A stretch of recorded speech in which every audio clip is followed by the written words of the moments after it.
Happy New Year! It's 2025 and this is our first time for 2025 na magkaroon kami ng tripping sa aming clients. So, while waiting, gusto namin mag-share ng something. Baka makadagdag lang. Actually, it's 5:55 p.m. So, while waiting kay clients, so, walang script po ito. So, impromptu lang. Naisip lang namin. Siguro, para maka-share lang. Yes. And actually kasi most of our clients kasi are OFW.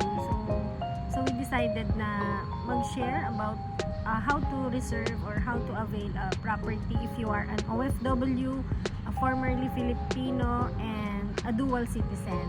Yeah. Saka siguro yung mga limitation, no? Yung mga lots na pwede nila ma-avail sa ganung situation.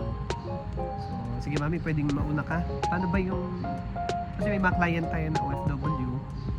Ngayon, maaring tinatanong nila kung paano ba maka-avail, ano ba requirements if I am an OFW, if I will avail a property in the Philippines. Actually, it's easy na magkaroon ng property here in Philippines kahit na nasa ibang bansa ka.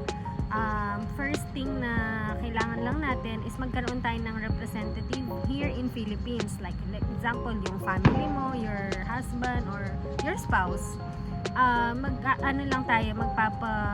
It's either notarized or consularized na special power of attorney para meron kang representative here in Philippines. So, an attorney in fact?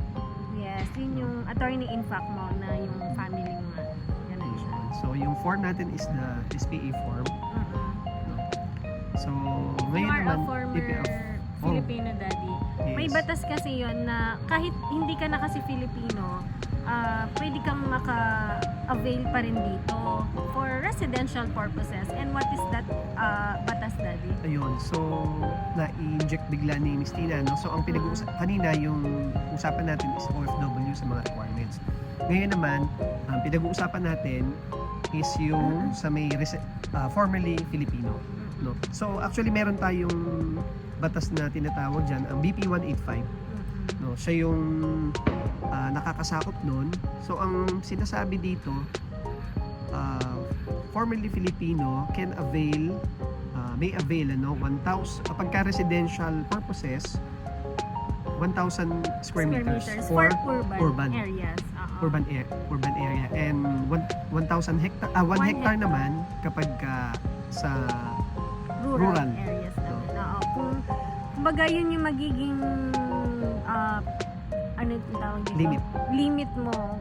Pwede ka maka-avail pa rin dito sa Philippines kahit na Canadian citizen ka na, as long as you are a formerly Filipino. May limit nga lang, yun yung sinabi ni husband na 1,000 square meters for urban areas and 1 hectare for rural areas naman. Yes, so kapag ka residential, so what if naman kung gusto mo mag-business, yes, daddy? investment naman. So sa business side naman, ang batas na nakakasakop sa atin dyan is RA 8179.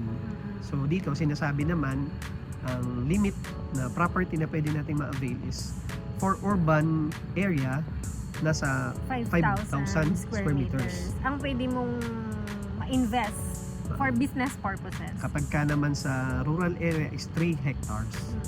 So ganun siya. So pwede ka pa rin makakuha. Kung halimbawa Canadian citizen ka na, hindi ka na pwedeng maka-avail, pwede pa rin po. Ganun siya. As long as you are a formerly Filipino.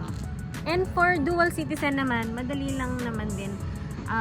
Meron lang tayong oath of allegiance na isasubmit sa isang developer para mapakita na you are a Filipino and at the same time you are another citizen. Yun lang. So, yun lamang Quick lang po talaga. Oo. No? So, hope may na-enlighten po. At kung may further question, actually pwede po tayo mag-comment.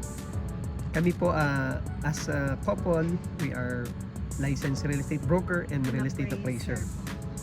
So, hindi po kami attorneys, pero na-quote lang po namin yung mga batas na yan dahil ito po yung nagiging guidelines kasi natin, no?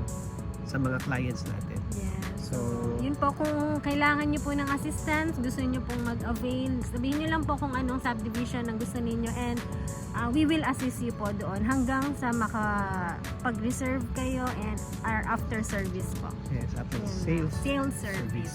So, see you Salamat around. po. I'm Tina Ginaldo and my Mark- husband, Mark Anthony Ginaldo. Thank you, Thank you. Ingat and po. God bless. Bless.